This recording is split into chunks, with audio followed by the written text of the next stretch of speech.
Okay, here's where we left off before on step 4. We have our symbols, we have our weekly buy and sell buttons, and then our little teardrop that tells us the weekly ATR. And what we're going to want to do now is step over from the weekly to the daily, and then to the 240, and so on. Similar to what we did on the count bars. First time frame, second, third. And what we do, we use the same code. We had the count bars, we had our time frames listed out.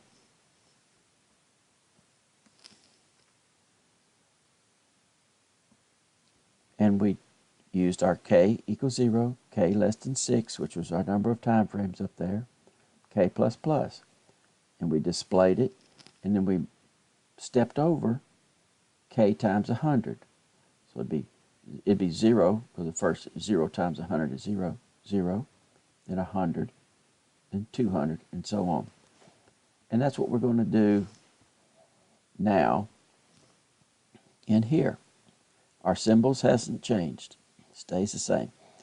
We've now included the k equals 0, k plus plus. And before, our ALMA, everything actually, symbol, we had hard-coded in the time frame as being 180 or 10,080. Now we're going to want to do them all. So we're going to let our time frame be chosen by the k plus plus. And here is our time frames array. There's 6 of them. And for a trend trader, for me, weekly is the most important, then the daily, then the 240. So they're seemingly backwards, and that's the reason for that. I want to look at what's most important first, to me. So as we step through them, the time frame is going to be chosen by K. Our ALMA, our symbol, is going to be chosen by the I plus plus up top. The time frame is going to be chosen by K. And our buttons, everything has to be named uniquely in MetaTrader 4. So to keep our buttons unique, buy is going to be the same, symbol is going to be the same, but we're going to add an additional character, and that'd be K. So you can think of it as buy, and then Euro USD 0. And then the next button would be buy EUR USD 1, and then 2, and so on. And you see here, K times 200, that's where we're stepping over. So the buy EUR USD 0 is going to be horizontal plus K times 0, which would be 0. And the next one would be K symbol plus 1, so it would be 200, and 400, and 600, so on. Nothing to that. If you think about it for a little bit, you'll see the reasoning. And here's my buy button, here's my sell button, and the little wings with the ATRs in the middle. Now I could have had the wings down here. I could have had the sell button up here, or at least right here. That part really wouldn't matter. The math is going to put it in the right place on the chart. I just put them somewhat in order so I can kind of visualize myself what's going to happen. And let's see. Let's don't worry about this right now. And then also I put it in one line, display 1440 day. Remember, it needs a name, it needs something to say, horizontal. And I stepped over to 200 each time, 450, 650, 850. Let's see, I think that's all I wanted to say about that. Okay, let me see, let me compile. No errors. Let's see, let's here. And let's put it on there. And what's going to happen, it's going to choose the first symbol. I equals 0. That's the EURUSD. Should have that memorized.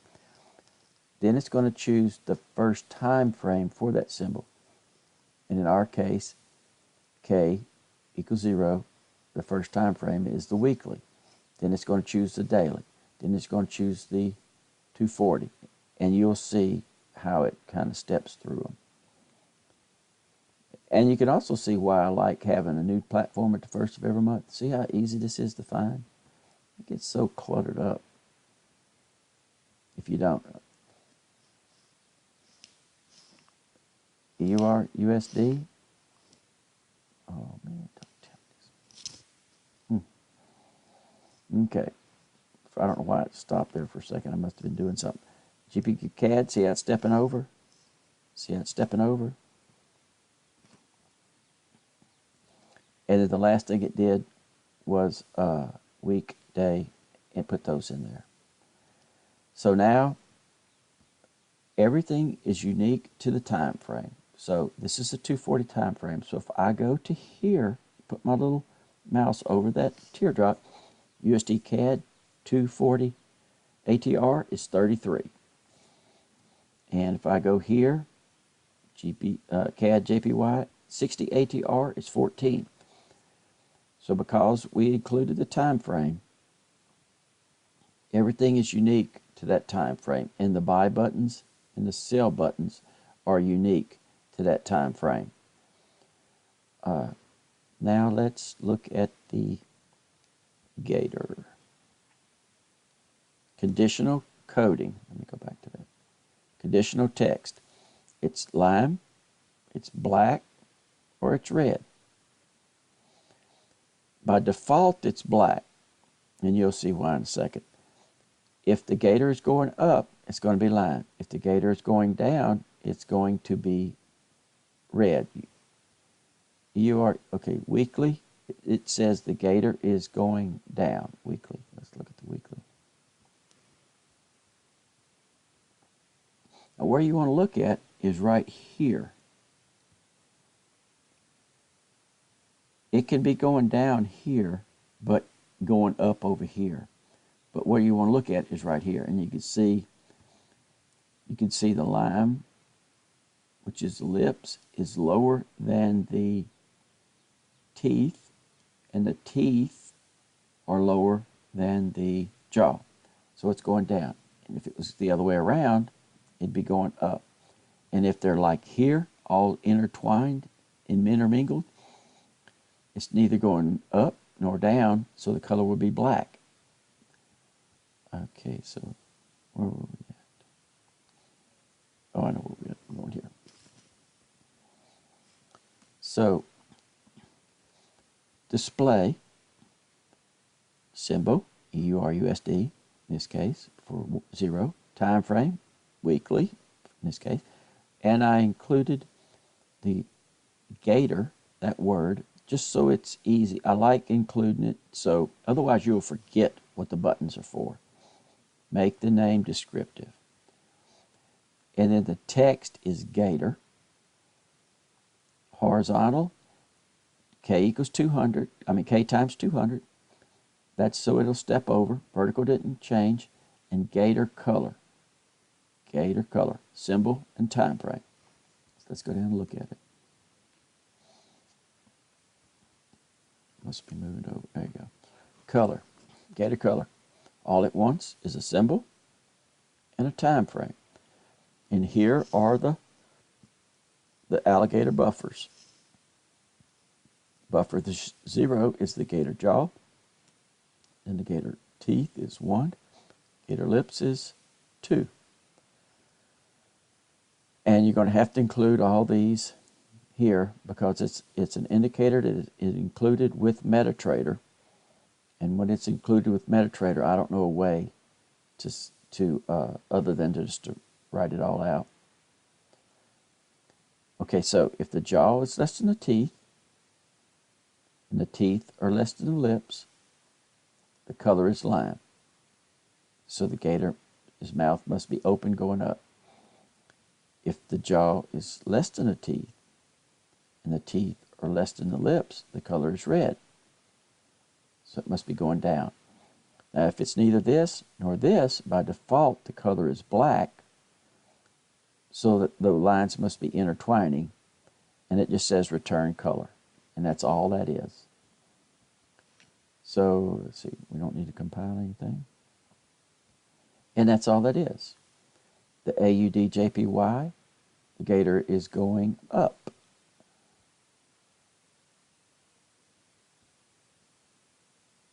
I don't have it. It was a weekly, wasn't it? Thought I had it on there. Bill Williams, alligator. See, it's going up. And the thought is, sometimes, if the gator's going up, you want to be buying. If it's going down, you want to think about selling. I guess I should say you should think about. And what else did I say? Oh, okay. One other thing. Let's say we wanted to, this is just an exercise just like this ATR was. Let's say we wanted to put our trades here, our total number of lots. So if we were long, it'd be something like 2 or 3 or 2.2 or something like that. If we were short, it'd be like a negative 1 or negative 2.4, like that, because you're short, negative. And your total profit. Profit, if it's negative, of course you're losing. If it's not negative, you make it. Suppose we put that there. Let's just put that there. That way, if you're buying the EURAUD and you're losing money, you could look at this gator and say, well, you're buying as the gator is going down. It's going up on the 240, but it's going down. So, I mean, maybe that's why you're losing money, because you're buying against a trend. Not that that's bad, but maybe that's why. So to do that, it's going to be display. Display is going to want what? It's going to want a name, a unique name. It's going to want something to say, text. In our case, would be a total number of lots. And in the case of the profit, it'd be the total profit. And it's going to want a color. So let's look at this.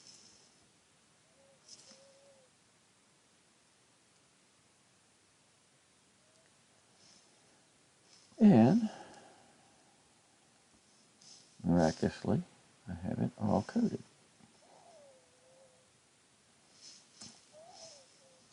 If you start carrying a pencil in your pocket, or a pen, works better, and a piece of paper, you don't have to carry a piece of paper, there's paper everywhere.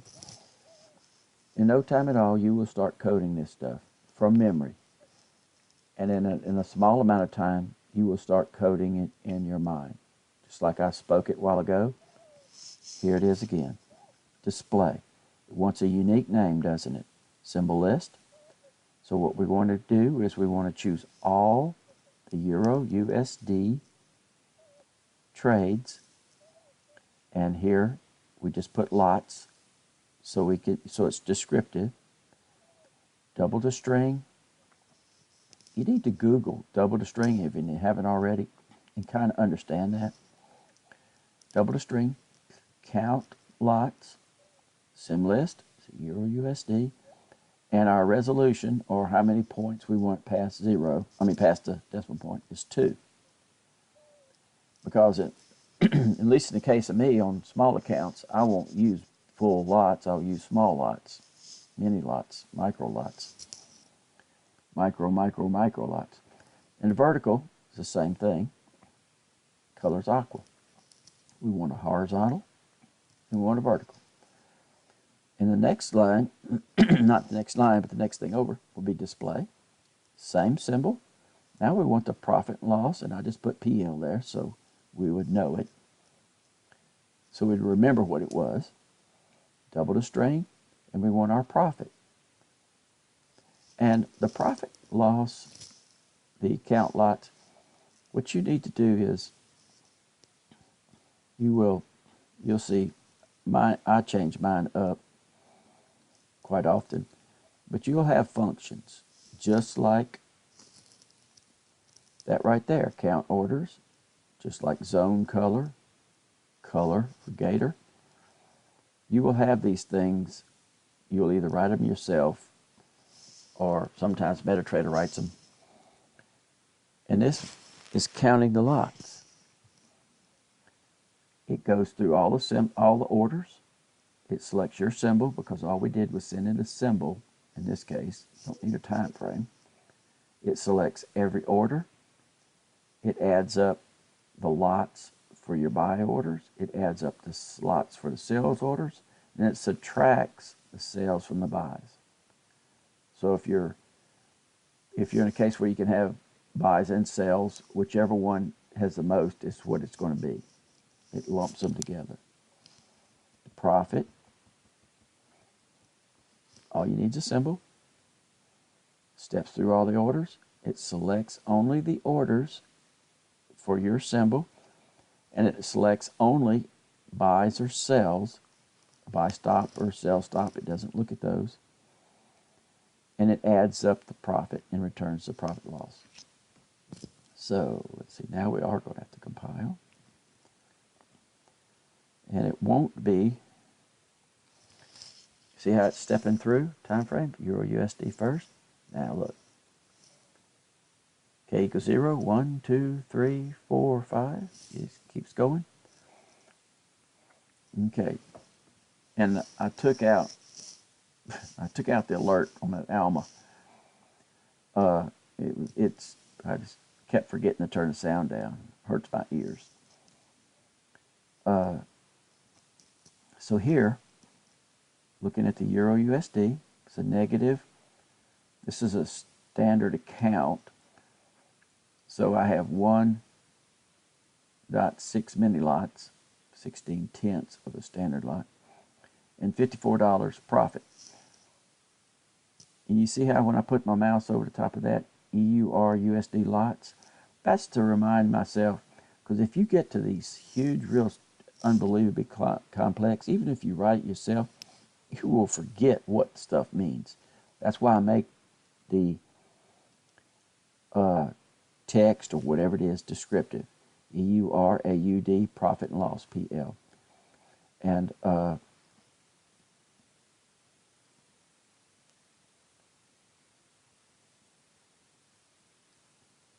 thought I was going to find one.